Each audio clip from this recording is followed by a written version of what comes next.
Today we're going to talk about discourse communities. What is discourse? Discourse is spoken or written language. It is socially, historically, and culturally specific. What is a community? A community is a group of people with a shared identity. This could be the members of an ethnic group, social class, religion, or profession. Any group with something in common. A discourse community, then, is a group of people with common ways of using language for a particular social purpose. Every discourse community has its own language conventions. What are conventions? Conventions are the established rules, methods, and practices of a given activity. One of the conventions of a sonnet, for instance, is that it must have 14 lines. Linguistic conventions develop organically as the members of a given community interact with each other. The discourse conventions in a hospital emerge as doctors, nurses, and administrators communicate with each other about diagnosing patients, conducting surgeries, and prescribing medication. These conventions are typically unspoken, making them hard for outsiders to understand. Everyone has a home discourse community, within which one is perfectly comfortable because one already knows all of the implicit conventions. But we all participate in many discourse communities. Adjusting to a new one is like learning a foreign language.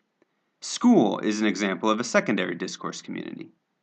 Each profession can be seen as its own discourse community as well, with its own technical jargon, ways of thinking, writing, and conveying information.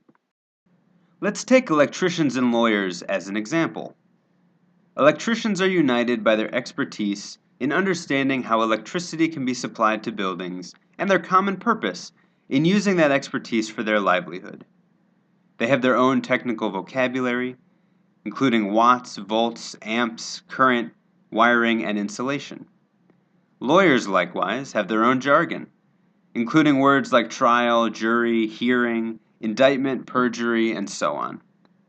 Lawyers are also united by their expertise and their common purpose in using their knowledge of the legal system to earn money. Not only do lawyers and electricians use different vocabulary, but they also think in different ways.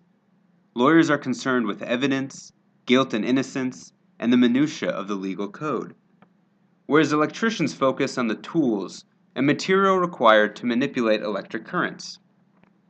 An electrician would not understand a legal brief, and a lawyer would likely be lost in a conversation between two master electricians.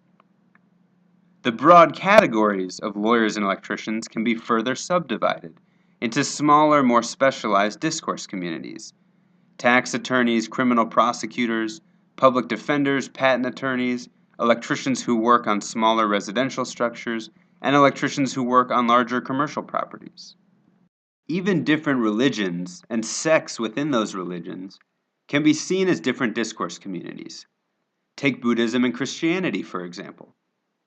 Buddhists and Christians are each united by their common social purpose of worshiping together and following their particular beliefs.